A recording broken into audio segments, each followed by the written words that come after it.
Vendredi le 11, bienvenue en prenant votre café. Je suis sur Paris. Je suis à Paris aujourd'hui. On est arrivé très tard hier soir. Je vais vous parler du TGV. Je vais vous parler des taxis en Italie. J'en avais même pas remarqué, mais ils en parlent dans les journaux. C'est bizarre. Le livre québécois, selon David Gaudreau. Demain, c'est la journée du livre québécois. Je vais vous parler de ça. Le pet food. Oui, la bouffe pour les animaux. Est-ce que ça va bien? Est-ce que ça va mal? On va vous parler de ça. L'inflation qui reste là. Cinéplex. Coudonc, allez-vous au cinéma, vous autres? Avez-vous déjà vu une salle pleine? Moi, je n'ai jamais vu ça. Mais pourtant, hein, on va parler de ça. Le mot est vrai, c'est sincèrement, on va parler des alpinistes. Moi, je pensais que c'était des personnes nobles, ça, ces gens-là. On va parler de ça. Mais tout d'abord, on a une énigme. Ça commence à achever les énigmes parce qu'il m'a trouvé un autre format. Parce que je commence à me répéter. Bien, écoute, hein, à partir de lundi, on va commencer quelque chose de nouveau. Je ne sais pas quoi, mais on va trouver. En 1984, la chanson de ce film qui a un fantôme, a fait le top 3. En 1984, a fait le top 3 du Billboard. Quel est ce film? Quel est ce film? Il faut trouver ce film. Voilà. On commence. Je ne sais pas pourquoi, je viens de voir un appel. Qui essaie de m'appeler? À cette heure-ci, hein? Connais pas. On répond pas quand on connaît pas. Hein? Qu'est-ce que j'ai marqué? Ah, les changements climatiques. Qu'est-ce qu'on fait avec les changements climatiques? Tu sais, les cultivateurs, je suis cultivateur. Je le sais, ça fait weird. François Lambert, cultivateur. Ben oui. Agriculteur, hein? Maraîcher, maintenant. Bien, c'est sûr. Oui, on fait du tournesol pour le transformer en huile et on fait de la citrouille et de l'ail. L'ail a de la misère à pousser. Il y a trop d'eau. Il y a trop d'eau, tout simplement. Et tu sais, nous autres, on est habitués de s'adapter quand il manque d'eau. Hein? Il faut puiser, on arrose, on s'adapte, mais pas au trop d'eau. Hein?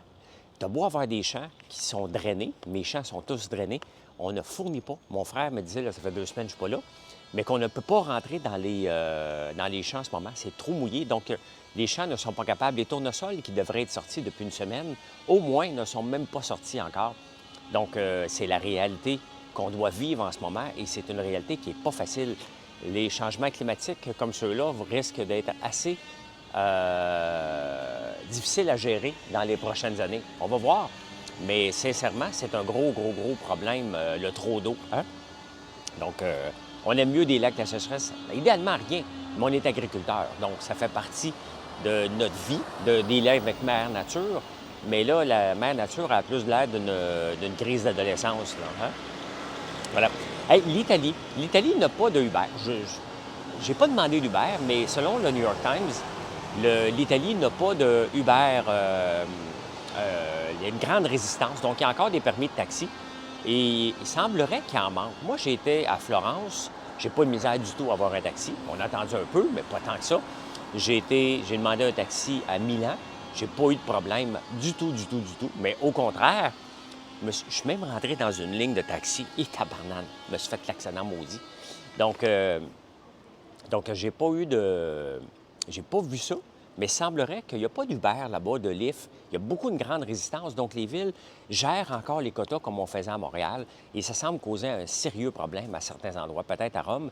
Mais je ne l'ai pas vu ni à Milan. Je n'ai pas eu de misère du tout à avoir un taxi. On ne les voit pas dans les rues, mais à partir des hôtels, on peut les contacter et c'est assez facile. Mais à Milan, le transport collectif, tu as le tramway, tu as le métro, tu as les autobus, le train, c'est tellement facile de se promener en Europe dans les transports en commun que ça ne vaut même pas la peine de se casser la tête pour prendre un taxi. Hein? En parlant de transport en commun, j'ai pris le TGV. Je voulais essayer l'expérience TGV en revenant de Milan vers Paris. Je ne le reprendrai plus. Une mauvaise expérience. Les bancs. Le banc de Marilyn était tout déboîté. Le mien, mon dossier tombait. Le restaurant, c'est quand même cool.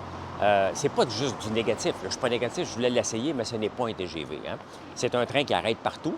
Puis entre les arrêts qu'il fait, il va faire des pointes un petit peu plus rapides. Il n'a pas pogné 350 km. Le plus vite que j'ai vu, c'est 222, qui est quand même très bien. Mais si c'est ça qu'on va avoir éventuellement, entre Montréal et Toronto, on va être déçus. Hein? Très déçus. ça avance pas. Hein? C'est quand même confort, mais c'était très décevant. Il faudrait que je rassaille peut-être Londres-Paris, mais ce que j'ai vécu, Milan-Paris, on a ri. On a ri parce que je parlais un peu fort des fois. Il y a une madame qui me disait chut, chut, chut, chut. Elle se pensait à la bibliothèque, à l'église en même temps. Donc, tu es dans un transport en commun, là, tu sais, calme-toi les nerfs, là. Donc, on a ri. C'était long. 7 heures de temps assis dans un banc. La première classe, mais c'est pas une vraie première classe, là. C'est un banc un petit peu plus confortable, mais sauf qu'il était un petit peu déranché. Faut rire des situations, on la voulait. C'était une fois, donc voilà, hein? C'est fait. Le TGV, qu'est-ce qu'on fait sur le TGV? Check! C'est fait, hein? Qu'est-ce que j'ai marqué? Ah! Tu sais, il y a des activistes qui rentrent souvent dans les fermes. On les a vus souvent. Puis lorsqu'on rentre dans une ferme de porc, puis qu'on n'est pas protégé, bien, il faut tuer tous les animaux parce qu'ils risquent d'avoir des maladies. Hein? Puis les activistes, ils l'ont déjà fait dans des fermes aussi. Je les sortirais par les... Bon, je retirais, tu sais, si ça arrivait chez nous. Mais je n'ai plus bien d'animaux, fait que les risques, ils ont d'autres batailles à faire. Puis je ne vous les montre plus, parce que quand je vous les montre, vous me dites que je fais de la maltraitance envers les animaux. Et le MAPAC vient me visiter pour rien. Fait que je ne vous montre plus rien. Hein? Il y en a un, je pense que c'est en Ontario, il y a une ferme de porc. Les activistes ont fait un blocage de quelque chose. Ils n'ont pas demandé une rançon. Ils ont dit, tu vas admettre. Hein? Des fois, ils font une rançon pour avoir de l'argent. Là, on va dire, tu vas admettre que tu maltraites les animaux. Ça, c'est comme les gens de la COVID. Hein? Tu vas admettre que tu as dit ça. Là. Hein? On va en reparler de la COVID. Hein? Elle est là. On ne retournera pas en arrière, mais on en parle de plus en plus de la COVID. Comme une recrudescence avec le retour des enfants à l'école. Ils vont en avoir le retour des spectacles à Metallica. Avant, on aurait capoté, on aurait mesuré le nombre de COVID avant, puis après, on vit avec maintenant. Hein? Donc, elle est là. Elle va toujours être là maintenant, je pense. Donc, voilà. Hein? Allez, on s'en va au Québec. Ça va au Québec. Ça va au Québec. Qu'est-ce que j'ai marqué? Ah, en fin de semaine, il faut délaisser l'auto à Montréal. Oui, là, tu parques ton char, puis tu laisses faire ça, là. Il y a trop de spectacles en même temps. Hein? Mais tu sais, ça me fait rire parce qu'il y a un spectacle au Stade olympique avec Metallica. Il y a la Fierté gay à un autre endroit. Tu sais, il ne faut pas capoter.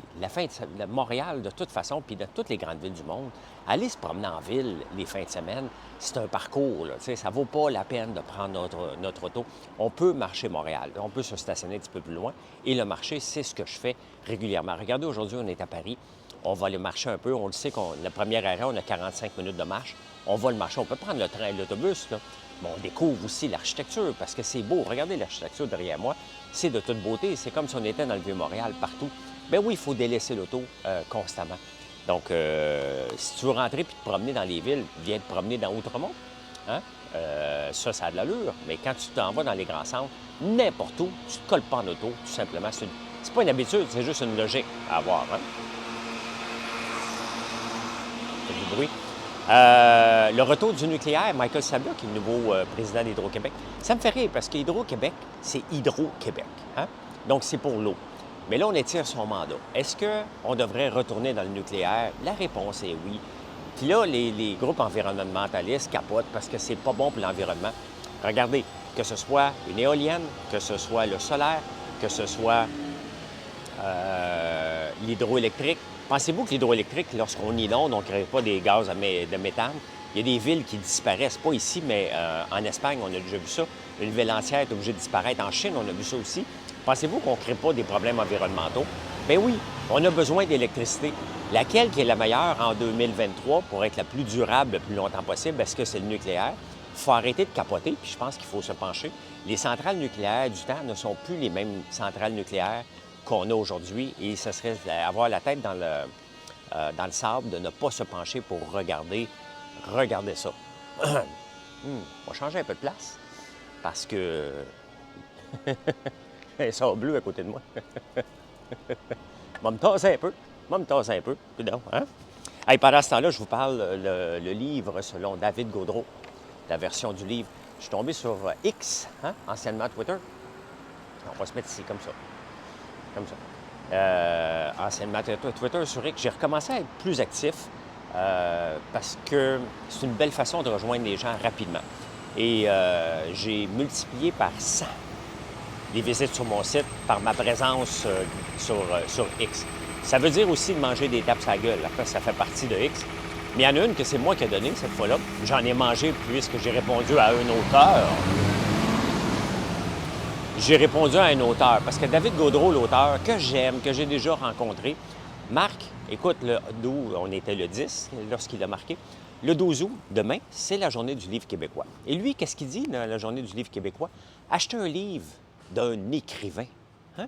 Achetez pas un livre de Ricardo, le 11, le 12 août. Achetez un livre d'un écrivain. Idéalement, allez pas l'acheter chez Costco. Allez l'acheter d'une autre place. Fait que moi, j'ai rajouté, est-ce qu'un livre subventionné, un non subventionné, ça compte? Parce que mes livres de recettes, comme mon livre de recettes, bien, je l'ai fait sans subvention. Je me suis autofinancé. J'ai pris mon risque financier moi-même. Mais tu sais, c'est du snobisme. Hein? C'est la journée du livre québécois. Puis c'est sûr que demain, je vais vous parler de mes livres d'entrepreneuriat, mes livres de qu'est-ce que j'en pense, qui se vend encore énormément. Hein? L'entrepreneuriat, c'est difficile point, apprendre ou à laisser. Le livre de recettes qu'on met 11 recettes de l'ail sur le site, sur le livre, en plus de toutes sortes d'autres recettes du terroir québécois. Donc, est-ce que je vais en faire la promotion? Je ne me gênerai certainement pas parce que M. Gaudreau, ça, c'est du snobisme et qui me pue au nez, qui me dérange. C'est la journée d'être solidaire envers un livre québécois. De dire, tu sais quoi, je vais en acheter un aujourd'hui. Et le fait que David Gaudreau dit, allez pas l'acheter chez Costco, allez pas l'acheter là. Bien, Costco, c'est une maudite belle vitrine. Donc, si c'est le cas, à ce moment-là, selon la version de David Gaudreau, les seuls livres que vous devriez acheter, ça seraient des livres vendus par les auteurs directement sans subvention. Et je pense que je serais le seul que vous pourriez acheter un livre. Il n'y a pas grand monde qui s'autofinance et qui prend le risque, parce que c'est un risque financier. Là. Au nombre de copies que j'ai fait, il faut que j'en vende la copie avant de tourner un profit. Mais c'est comme ça, être entrepreneur. Parce qu'un écrivain, un auteur, je ne suis pas un écrivain, c'est un risque financier à prendre aussi. Hein? Êtes-vous tombé sur la tête? Le pet food. Le pet food, la bouffe pour les animaux, ils appellent ça le pet food parce que j'étais dans le Figaro. Non, dans Le Temps, un de mes journaux préférés qui est en Suisse. L'information, de la vraie information, c'est vraiment le fun. Et le pet food ne ralentit pas. Savez-vous que Nestlé a Purina? Purina Food appartient à Nestlé. Nestlé, le groupe a augmenté ses profits de 19 du chiffre d'affaires, pas des profits, 19 du chiffre d'affaires grâce à Purina. Bon, vous savez que je suis aussi dans la bouffe pour chiens, dans les friandises, avec nos citrouilles qu'on transforme en purée et éventuellement avec le sirop d'érable et l'huile de canola de nos beignes, on fait des biscuits à chiens qui sont un succès, autant auprès de vos chiens que chez nous. C'est un beau produit que j'oublie de parler régulièrement, mais qui fonctionne extrêmement bien. Donc, le chiffre d'affaires a augmenté de Nestlé de 19 Je lis ça puis je me dis, my God, il faut que j'en parle encore plus. Tu sais, parler d'un produit, c'est bien, il faut toujours en parler puis le positionner. Je vais le faire. Hein? L'affaire avec la bouffe des chiens, les propriétaires, puis regardez autour de vous, là, puis je regarde mon fils, là, on va économiser pour nous en premier. Hein? Mais on va économiser rarement pour notre chien. C'est comme ça. C'est comme ça. L'urbanisation mondiale, puis c'est pas fini. C'est pas fini parce que l'urbanisation mondiale qu'on voit en Chine, qu'on voit en Inde, qu'on voit un peu partout, et l'augmentation de la classe moyenne vont faire que les gens vont avoir encore plus d'animaux. En Italie, j'ai vu des chiens partout. Tu vas faire une tournée de vignoble, il y a un chien. Tu embarques dans le train, il y a un chien. Il y a 2 chiens qui se sont battus dans le TGV. Pas une fois, 2 fois, tabarnouche, hein? Hey, finance. L'inflation qui ne veut pas lâcher. L'inflation, les banques centrales veulent avoir un 2 on était à 3 on vient d'augmenter à 3,2 Et à un moment donné, il va falloir revoir les cibles. Hein, parce que le 2, on ne l'a presque jamais atteint. Et lorsqu'on l'atteint trop agressivement, qu'est-ce qui arrive? Il va arriver comme la Chine. Hein? Pouf, la déflation. Passer de 2 stable à négatif, l'inflation, la ligne est très, très mince. Donc, c'est très, très, très dangereux. Et peut-être que viser le 2, là, la Banque fédérale américaine a dit, regarde, on va attendre un peu. Il faut laisser le temps. Ça prend du temps avant que les gens changent leur habitude. Ils reçoivent des factures, puis ils disent, tabarnak, j'en paye donc bien des intérêts. Donc voilà. Hein? Donc, elle est encore là à 3,2. Peut-être revoir la norme éventuellement, mais c'est une norme mondiale de 2 qui date depuis 1996. Cinéplex fait des profits de 176 millions grâce à Super Mario. Écoute, je ne vais pas souvent au cinéma, mais à chaque fois que j'y étais, on me demande quel siège tu veux. Tu nous assignes un siège. Je peux bien prendre n'importe quel, toujours vide. Je suis allé voir Barbie à Paris, c'était vide, ben raide, complètement vide. Hein? Donc, je ne sais pas. C'est quoi les coûts d'opération pour avoir une salle vide? Combien de temps qu'ils rénovent? Mais je ne sais pas, vous autres, peut-être qu'au tout début de Barbie, ça a fonctionné, mais tout de suite après, une semaine après, c'est vide. Hein? Donc, je ne sais pas si vous avez été voir Super Mario, vous avez été voir Oppenheimer. Tant mieux s'ils font des profits, là. Tant mieux, tant mieux, tant mieux. Mais sincèrement, je suis toujours surpris de voir la même chose que je me posais comme question. C'est pas pour taper sur le clou de Juliette et Chocolat, mais dans des boutiques que je voyais toujours vides. Moi, je me promène sur la rue Laurier à Montréal, puis je me dis, comment ils font pour vivre? L'Occitane en Provence, j'en ai vu partout. À Paris, j'en ai vu en Italie, c'est toujours vide. Je regarde sur Laurier, c'est toujours vide. Comment ils font pour faire de l'argent, tourner un profit, alors que soit que chaque produit qu'ils font, ils font tellement de grosses marges, ou Cinéplex vend tellement de popcorn que dans le fond, ils s'en foutent que les gens, qu'il y ait des gens ou pas, ils font de l'argent. 176 millions de profits. Bravo, quand même.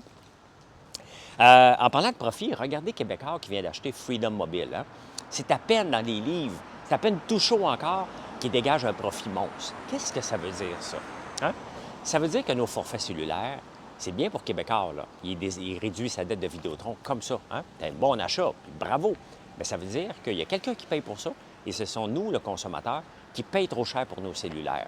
Tout simplement, ça n'a pas de bon sens qu'à peine arrivé, ça explose. C'est quand même pas une pilule miracle, c'est un cellulaire, tabarnouche. Hein? Donc, tant mieux pour lui, mais c'est la preuve qu'il manque de compétition au Québec, au Canada, dans le cellulaire. Hey, Disney veut faire exactement comme Netflix. Hein? Parce que là, Disney, j'ai comme l'impression qu'ils ont triché à un moment donné sur leur chiffre d'abonnés parce qu'ils ont dépassé Netflix d'un coup. Puis là, ça redescend. Et là, ils se rendent compte que, ouais, ça coûte cher, fait qu'ils veulent laisser tomber ESPN. Ils veulent charger plus cher et surtout,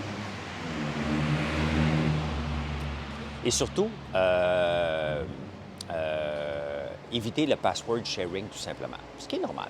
Ce qui est normal. On a chialé beaucoup au début de Netflix, et pourtant, Netflix va se faire bien. Regardez la belle auto, ceux qui ne la voient pas. C'est une 2 chevaux, c'est de toute beauté. De toute beauté. Hein? Donc, voilà. Hein? Le streaming, c'était supposé être la voie de l'avenir, mais ça fonctionnait bien dans le temps de la COVID. Mais même ça, on peut le voir, hein, des grandes entreprises, ils se sont lancés corps et âme en disant, voilà, on ne sortira plus. Cinéplex rapporte des profits, Disney rapporte des pertes. Il y a un retour de balancier. Changer des habitudes qu'on a depuis des années, le cinéma a presque 100 ans, sinon il y a 100 ans, ça ne se fait pas du jour au lendemain. Donc, chaque nouvelle habitude qu'on a, il faut compter 5 à 10 ans, comme une entreprise, pour s'installer dans un marché, tout simplement. Hein? Insolite, insolite, insolite. Hey, le Koweït et le Liban veulent bannir Barbie. Ils ne veulent pas que Barbie joue dans les salles. Pourquoi? Ils ont peur que ça fasse la propagande de... Ils ont peur que les gens commencent à avoir le goût de... Un gars, aller voir un gars. Là, tu sais, des fois que tu écoutes Barbie, tu dis « Hey, moi, à soir! » La propagande, ça me fait mourir. Ça me fait mourir, tu sais. On va se le dire, là, si jamais tu es un gars qui aime les gars, ça se peut que tu les aimes. C'est pas que ça se peut, probablement que tu les aimes depuis le début. Hein? Si tu vas sortir de ta coquille, peut-être, mais ça ne changera rien sur ce que tu aimes dans le privé. Hein? Puis ça t'appartient. Ça me fait rire. Le Mont Everest. 2 choses sur le Mont Everest. Hein? Un, il y a un gars qui est allé au camp de base, parce que pour monter le camp Everest, il faut que tu montes des étapes. C'est une soue à cochon. Hein? Moi, je pensais que les alpinistes étaient des gens purs et faisaient attention. Puis, tu sais, on les regarde, puis on leur parle. On dirait qu'ils parlent doucement. Bonjour, je veux monter le Mont Everest. Toujours, non, je te respecte énormément. Hein? Non, c'est des cochons. C'est des cochons, ça traîne partout. Il y a une autre affaire, il y a un Sherpa. Sherpa, c'est les gens qui les aident à traîner leur stock. Hein? Il y en a un qui est tombé. Normalement, il ne manque pas d'air, mais là, il y a eu un malaise. Il est tombé à terre. Fait que les alpinistes, tellement pressés, qu'ils passent par-dessus. Le gars est en train de mourir à terre. Ah ouais, on passe par-dessus, on laisse traîner nos cochonneries. Je les vois plus du même angle. Moi, pour moi, c'était des nobles. Hein? Donc, non. Oh, hey, aux États-Unis, écoute bien ça. Il y a une madame, hein, qui veut revenir avec son ex. Fait que là, elle dit, m'a invité mes beaux-parents à faire une séance de médiation. Hein? beaux-parents, amis, puis là, tout le monde, en voyant les invite à souper, ah, fait le souper, hein? Et, mais ses beaux-parents ne l'aimaient pas. Ça peut arriver. Fait que là, elle veut dire, ben, je suis bonne. Mais sauf qu'elle avait un autre truc dans la tête, hein? Son mari n'a pas pu venir. Elle avait décidé de faire cuire des champignons qui n'étaient pas bons à manger. Fait qu'il y en a 3 qui sont morts. Ah non, c'est pas drôle, mais c'est vrai pareil. La folle, elle invite ses beaux-parents, mais puisqu'ils ne l'aiment pas, elle les empoisonne pour revenir avec son ex, mais son ex ne pouvait pas être au repas. Il est fou! Ils sont fous, ces Américains. Hein? Hein? Le rêve américain. Oui, oui, oui, le rêve américain. Hey, la réponse à l'énigme, l'avez-vous trouvé? Hein? Who you wanna be? Ghostbuster! C'était Ghostbuster que je cherchais. 3 semaines hein, en 1984 au top Billboard quand même, hein, de Ray Parker Jr. Et voilà, voilà, voilà. Voilà comment j'ai vu l'actualité ce beau vendredi. Demain, n'oubliez pas, c'est le livre québécois. Et un livre québécois, c'est un livre québécois. C'est pas un livre d'écrivain. Je comprends. Je comprends très bien que si tu as le goût d'acheter un livre américain, pour un roman, oui, de faire, mais ça se peut que tu aies le goût d'acheter un livre de recettes d'un auteur américain. C'est peut-être le temps de choisir un auteur québécois. Hein? Le livre de Marilyn et moi en est un bon exemple. Donc, on a le droit de faire la promotion de nos livres aussi, surtout qu'ils sont sans subvention, fait que je gagne. Et dès que tu n'as pas de subvention, tu gagnes sur tout. Mais non, c'est une blague. Hey, bonne journée. Aujourd'hui, on va aller voir la boulangerie moderne. On va aller voir on n'a pas fait de marché, on a oublié de faire des marchés. Donc, on va aller voir un marché à Paris aujourd'hui. La boulangerie moderne, c'est dans Emily in Paris. Elle est peut-être fermée, on s'en fout. On veut juste aller prendre une photo devant pour aller la voir parce que Marilyn et moi, on adore Emily in Paris. Bonne journée tout le monde. Merci d'être là. Et je vous reparle un petit peu plus tard dans la journée. Allez, bye, bonne journée.